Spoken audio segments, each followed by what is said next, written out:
होतं। अशा प्रकारचा महत्त्वाचा शासन निर्णय मित्रांनो आपण या व्हिडिओमध्ये पाहिलेला आहे। आणि अर्थातच शिक्षकांच्या हक्कासाठी, शिक्षकांच्या सन्मानासाठी जेव्हा आपण शिक्षक भरतीसाठी प्रयत्न करतोय आणि याचा जो रिझल्ट आहे तो तुम्ही या पवित्र पोर्टल शिक्षक भरती प्रणालीच्या माध्यमातून तुम्ही थेट पाहत आहात। मित्रांनो, या शासन निर्णयाअंतर्गत तुम्हाला तुमची पात्रता कोणती, तुमची शिक्षण सेवक म्हणून कशी निवड होणार आहे, जे काही वेळोवेळी शासन निर्णय आलेले आहेत त्याचा एकाच व्हिडिओमध्ये सर्व रिकॅप सुद्धा पाहायला मिळेल। आणि या जागा पोर्टलवरती वाढणार आहेतच आणि त्याची जी काही शुभमुहूर्त आलेला आहे ते सुद्धा पाहायला मिळेल। So stay connected.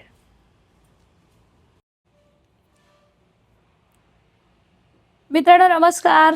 पवित्र पोर्टल शिक्षक भरती TIT 2025 संदर्भातलं मोठं यश शिवयुनिटी फाउंडेशन आणि या सर्व जागा पोर्टलवरती येणार आणि त्याच्या संदर्भातला नुकताच शासन निर्णय जाहीर झालेला आहे तो आपण या व्हिडिओमध्ये पाहणार आहोत। त्याच्या अंतर्गत ज्या पोर्टलवरती आस्थापना येणार आहेत त्यांच्यासाठी पत्रकं निघायला सुरुवात झालेली आहेत। कारण सेल्फ सर्टिफिकेशन जसं तुम्ही केलंय ना मित्रांनो पोर्टलवरती, तसं या आस्थापनांनाही करायचं आहे आणि त्यानंतर आपल्याला दिसणार आहेत पोर्टलवरती या आस्थापनांच्या आलेल्या जागा। मित्रांनो, मी ॲडव्होकेट प्राध्यापक बालुशा माने शिक्षक भरतीसाठी शिवयुनिटी फाउंडेशनच्या माध्यमातून आमची पूर्ण टीम आझाद मैदान गाजवलेलं आहे आणि याच्या अंतर्गत जी मागणी केली होती ती पोर्टलवरती वेगवेगळ्या आस्थापनांनी जागा द्यायलाच हव्यात आणि त्याच्या अंतर्गत तुम्ही हे सर्व इतिहासाचे साक्षीदार आहात आणि अर्थातच या साक्षीदाराचा विजयाचा गुलाल सुद्धा तुम्ही उधळणार आहात। अर्थात आमच्यासोबत जोडून राहा टीचर्स हेल्पलाईन मेंटरशिपच्या माध्यमातून, कारण इथंच तुमचा प्रवास सुरू होतोय। आमच्यासोबत योग्य मार्गदर्शन, योग्य दिशा शिक्षक व्हायचंय। महत्त्वाचा जो शासन निर्णय पाहतोय तो शासन निर्णय तुम्हाला पाहायचा असेल तर तुम्ही प्ले स्टोअरमध्ये जाऊन A+ गुरु ॲप डाउनलोड करा। आणि संचनालयाचा हा GR आपण पाहतोय 28 एप्रिल 2026चा आणि इथं त्यांनी सांगितलेलं आहे प्रादेशिक उपसंचालक इतर मागास बहुजन कल्याण सर्व यांना गाईडलाईन दिलेल्या आहेत।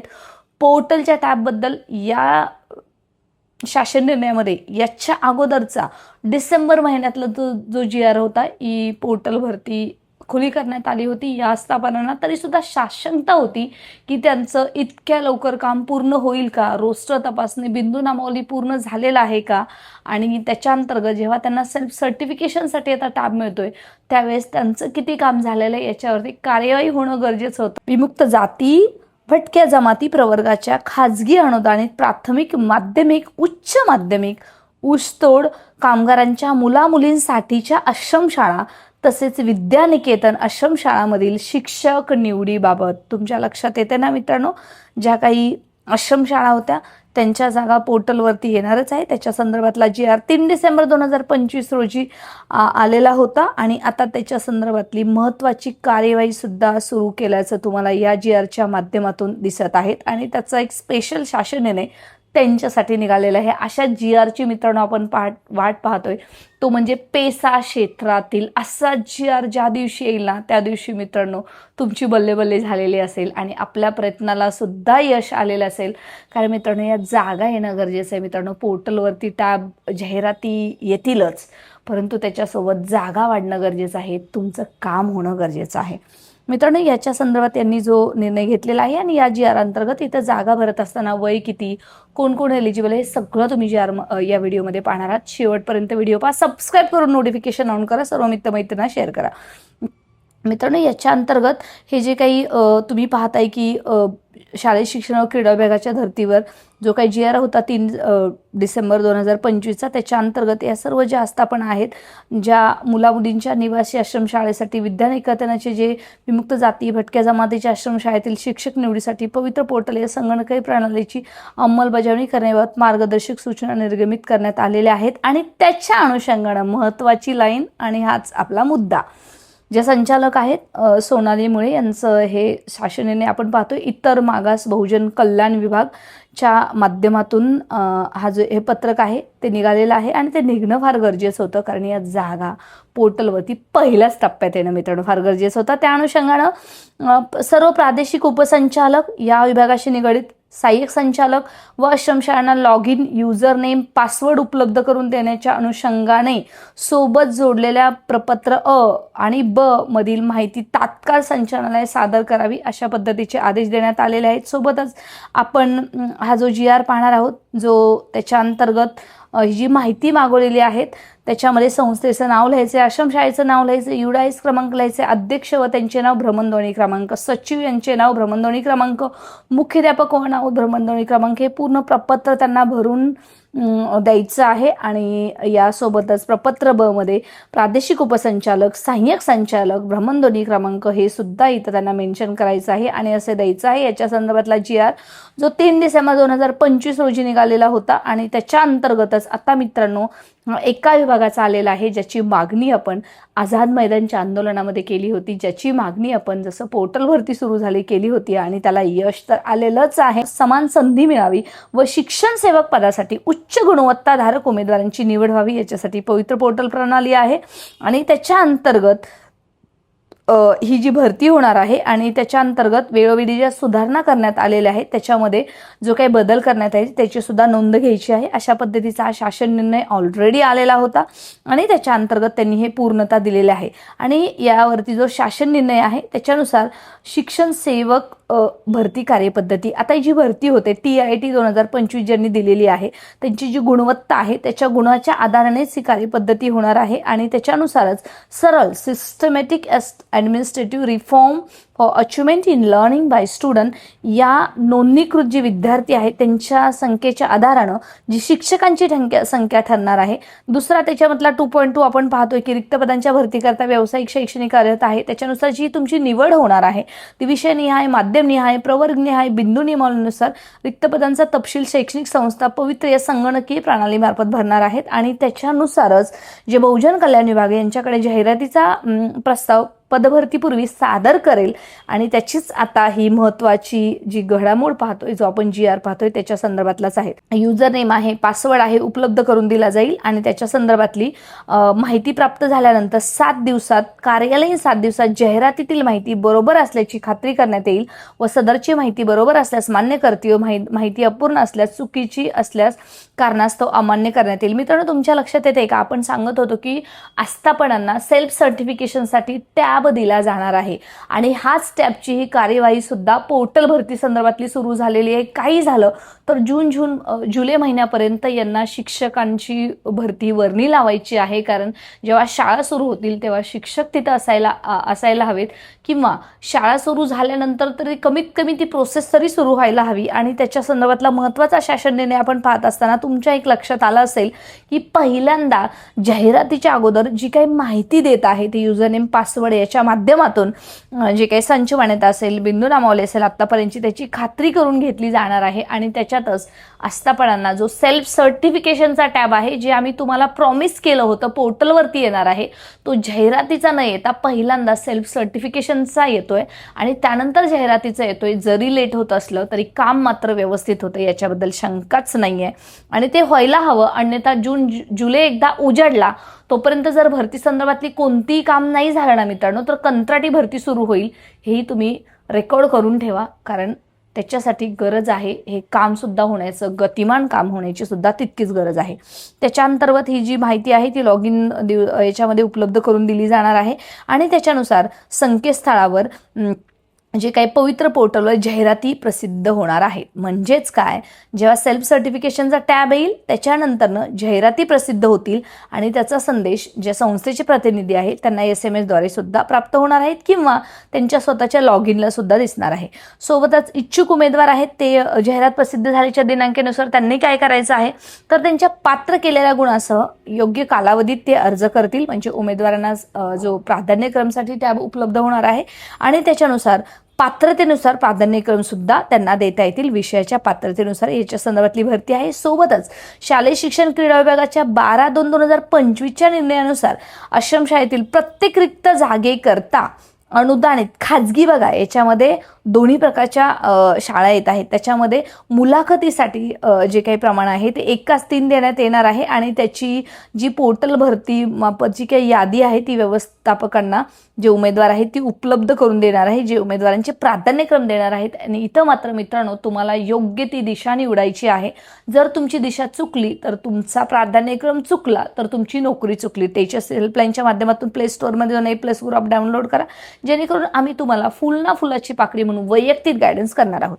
मित्रांनो याच्यामध्ये बघा, याच्यामध्ये अजून त्यांनी सांगितलेलं आहे की 30 गुण असतील.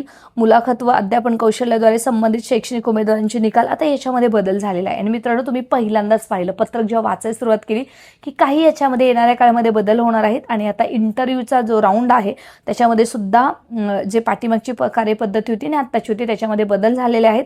आणि आता मात्र हे जे 30 गुण आहेत त्याचे जे कसं बायफर्गेशन आहे सुद्धा आपण गुणदान पद्धती चॅनलवरती टाकलेले आहे. येणाऱ्या काळामध्ये सुद्धा टाकून देणारच आहोत. वैयक्तिक मार्गदर्शन सुद्धा तुम्हाला या चॅनलच्या मार्फत तुम्हाला मिळणार आहे. आता मित्रांनो उमेदवारांनी जी काही स्वतःची निवड आहे त्याच्या दरम्यान जी स्वतःची कागदपत्र आहेत ती मूळ कागदपत्र कोणकोणती ठेवायची आहे ते सुद्धा लक्षात घ्या. तुमच्या अभ्यासक्रमाची गुणपत्रिका, प्रमाणपत्र, मान्यताप्राप्त विद्यापीठाची शैक्षणिक व्यावसायिक अभ्यासक्रम पूर्ततेची पदवी, पदविका, शाळा सोडल्याचा दाखला, जातीचे प्रमाणपत्र, जात वैधता प्रमाणपत्र, मागासवर्गीय जर उमेदवार असाल तुम्ही तर नॉन क्रिमिनल प्रमाणपत्र, शिक्षक पात्रता परीक्षा दिलेली आहे 1ली ते 8वी, अभियोग्यता मिळालेले मेन प्रमाणपत्र आणि TET CTET दिली असेल ते. त्याचबरोबर समांतर आरक्षणांतर्गत महिला, दिव्यांग, खेळाडू त्या प्रवर्गात आवश्यक असलेले जे काही तुमचं भूकंपग्रस्त असेल, प्रकल्पग्रस्त असेल, वेगवेगळ्या आरक्षणाचा लाभ तुम्ही घेताय त्याचे प्रमाणपत्र तुम्हाला रेडी ठेवायचं आहे. आणि याच्यासाठी सुद्धा डॉक्युमेंट व्हेरिफिकेशनच्या माध्यमातून जर तुम्हाला टीचर्स हेल्पलाईनची गरज पडली, ॲफिडेव्हिट कधी करावं, गॅझेट कधी करावं, वरचे केलेलं आहे ते योग्य आहे का, कारण तुमची निवड होऊन उपयोग नाही आहे. नियुक्ती होत असताना तुमची कागदपत्र पडताळणी होत असताना ती व्यवस्थित होणं गरजेचं आहे. त्यासाठी सुद्धा तुम्ही टीचर्स हेल्पलाईनची मदत नक्की घेऊ शकता. बघा आता नियुक्तीसाठी करता कारण उमेदवार केलेले कागदपत्र जर खोटे ठरले, बनावट ठरले तर मात्र तुम्ही फौजदारी कार्यवाही सुद्धा पात्र असणार आहेत आणि तुमची सेवा त्वरित समाप्त केली जाणार आहे. आणि येणाऱ्या काळामध्ये FIR जर तुमच्यावरती जर होतोय तर मात्र येणाऱ्या काळामध्ये पूर्णतः लाईफ लॉंगसाठी तुम्ही पोर्टल भरतीतून बाद होणार आहात. याची सुद्धा प्रत्येकाने नोंद घ्यायची आहे. मित्रांनो वकील आहे मी, जबाबदारीने स्टेटमेंट तुमच्यासमोर देते.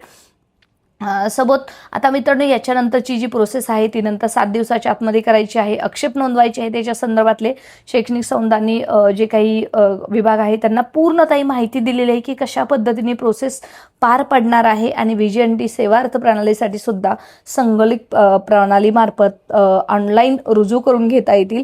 शिक्षण सेवक स्वीकृती दिल्यानंतर आश्रमशाळेचा मुख्याध्यापक त्या उमेदवारास शिक्षण सेवक म्हणून पवित्र प्रणाली अंतर्गत ऑनलाईन रुजू करून घेणार आहे आणि संगणक प्रणालीवर आपोआप अद्ययावत होईल व VGNT सेवार्थ प्रणालीसाठी उपलब्ध राहील. निवड झालेल्या उमेदवारांना संस्थेने रुजू करून घेतल्यात अशा संस्थेच्या आश्रमशाळेतील संबंधित पद व्यपगत करण्यात येईल. लक्षात येते मित्रांनो, उमेदवाराची जर निवड झाली आणि संस्थेने जर त्यांना घेतलं नाही ना, जो आता 2022च्या शिक्षक भरतीमध्ये उमेदवारांना खूप स्ट्रगल करावं लागलंय, निवड होऊन सुद्धा यांना त्या कारणानं ते त्यांना नाकारत आहेत, तर मात्र त्यांचं ते पदच तिथून पुढं कायमस्वरूपीचं ते कॅन्सल केलं जाणार आहे, व्यपगत करण्यात येणार आहे. आणि अशा पद्धतीने मुलाखतीशिवाय निवड प्रक्रिया या प्रकारासाठी उमेदवार नियुक्तीसाठी हजर न झाल्यास अथवा अपात्र ठरल्यास रिक्त राहिलेल्या पदासाठी पुन्हा निवड प्रक्रिया राबवण्यात येईल. म्हणजे अर्थातच दुसरा टप्पा सुद्धा याच भरती अंतर्गत होतो, हे सुद्धा तुम्ही पाहिलेलं आहेच.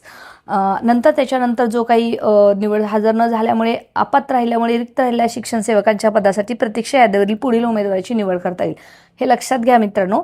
अजून एक महत्त्वाचं त्यांनी सांगितलेलं आहे, मुलाखतीसह जी निवड प्रक्रिया आहे त्याच्यामध्ये जर एखादा उमेदवार जर आला नाही, म्हणजे 3 उमेदवार आहेत हे लक्षात घ्या, पहिला जर तो नाही आला तर दुसरा नाहीतर तिसरा अशा पद्धतीने वेटिंग लिस्ट सुद्धा आहे, त्याची काळजी करू नका, पुढच्या उमेदवाराला संधी मिळणार आहे. सोबतच जो दुसरा मुद्दा आहे 2.14 वरील शैक्षणिक व्यावसायिक जात वैधता प्रमाणपत्र अर्हता आहे, सर्व आवश्यक कागदपत्रे यावर अपात्र असल्यास संबंधित उमेदवारांची या परीक्षेसाठी अर्हता संपुष्टात येणार आहे. त्यामुळे अर्हता संदर्भातलं मित्रांनो गुणवत्तेच्या आधारे अर्ज असतील तरच तुम्ही याच्यासाठी पात्र करा. याचा सर्वता तुम्ही एक स्वतः हे करून तुम्हाला सेल्फ ॲनालिसिस करायचं आहे आणि जर गरज पडली तर नक्की आमच्याशी जॉईन करा. त्यामुळे या शासन निर्णयानंतर शिक्षण सेवक नियुक्तीकरता वैयक्तिक मान्यतांना हरकत प्रमाणपत्राची कोणाची जबाबदारी नाही आहे. म्हणजे आपण पाहतो की बऱ्याच वेळा हरकत प्रमाणपत्र नाही आहे म्हणून शिक्षकांची नियुक्ती म्हणजे थांबवली जाते, खोळंबली जाते, परंतु आता त्यांना त्याची गरज नाही. कोणत्याही ना हरकत प्रमाणपत्र म्हणजे NOCची गरज नाही, कारण पोर्टल अंतर्गत ही भरती होते. शिक्षण सेवकाच्या नियुक्तीचा कालावधी आहे तो आता यांनी दिलेला आहे की विभाज्य प्रवर्गाच्या खाजगी अनुदानित प्राथमिक, माध्यमिक, उच्च माध्यमिक ऊसतोड कामगारांच्या मुलामुलींसाठी निवासी आश्रमशाळा तसेच विद्यानिकेतन विमुक्त जाती भटक्या जमाती आश्रमशाळातील नियुक्त शिक्षण सेवकांच्या परीक्षण कालावधीचा जो आहे तो अर्थातच 3 वर्ष असणार आहे. आणि नियुक्तीचे माध्यम आहे शिक्षण सेवक पदासाठी आवश्यक असलेल्या शैक्षणिक व्यावसायिक अर्हतेनुसार उमेदवारांनी ज्या माध्यमासाठी अर्ज केलेला आहे त्या माध्यमासाठीच्याच पदावर नियुक्ती देण्यात येईल. बघा आता तुम्हाला तिथं माध्यम सुद्धा निवडायचं आहे आणि अर्थातच ते तुम्ही सेल्फ सर्टिफिकेशनच्या वरती निवडलेलं आहेच. शिक्षण सेवकाची वयोमर्यादा, त्यामुळे वयोमर्यादा आहे जे खुल्या प्रवर्गातील उमेदवार आहेत 38 वर्ष आहे. मागासवर्गीय प्रवर्गातील उमेदवार आहेत ते 43 वर्षाचे आहे. समांतर आरक्षणाची वयोमर्यादा शासनाने वेळोवेळी जी विहित केलेली असेल त्याच्या पद्धतीने राहणार आहे. आणि सोबतच 14 मे 2025 पर्यंत जर तुम्ही या शिक्षक भरतीचा फॉर्म भरण्यासाठी एलिजिबल होता तर तुम्ही या सर्व पदांसाठी थ्रूआउट ही भरती जरी 10 वर्ष चालली तरी तुम्ही एलिजिबल आहात. त्याच्याबद्दल तुम्ही काळजी करू नका. शिवनिटी फाउंडेशनच्या माध्यमातून आपण सक्सेसफुली पाठपुरावा सुद्धा याचा सुद्धा केलेला आहे आणि त्याचं फळ बऱ्याच उमेदवारांना मिळत आहे. सोबतच ही वयोमर्यादेची अट फक्त 1 ते 5 आणि 6 ते 8 साठी फक्त आहे. ते सुद्धा ज्या काही झेडपी, नपा, मनपा यांच्या शाळा आहेत. नपा, मनपा याच्याबद्दल सुद्धा अजून साशंकता असते, कुठे अलाव करतात कुठे करत नाही, जसं मुंबई BMCने केलं सुद्धा आहे. परंतु बाकीच्या सगळं जर खाजगी शाळा असतील तर मात्र तिथं कोणतीही वयोमर्यादेची अट नाही आहे आणि 9 ते 12 साठी तर वयोमर्यादेची अटच नाही आहे. शिक्षक भरती पवित्र प्रणाली अंतर्गत न करणाऱ्या शैक्षणिक संस्थांना शाळांना संबंधित रिक्त पदाची वेतनतर अनुदेय राहणार नाही, कोणतेही अनुदान मिळणार नाही आहे. अल्पसंख्याक संस्था संचलित आश्रमशाळेतील शिक्षण सेवक भरती अनुकंपा तत्वावर नियुक्त करण्याला शिक्षण सेवक पवित्र नियुक्त करण्यात प्रक्रिया अल्पसंख्याकांना लागू नाही आहे. परंतु मित्रांनो काळजी करू नका, अल्पसंख्याकांसाठी सुद्धा स्वतंत्र पोर्टल लवकरच तयार केलं जाते. त्याच्याबद्दलची माहिती सुद्धा आपण याच व्हिडिओच्या माध्यमातून पाहणार आहोत. आणि अशा पद्धतीचे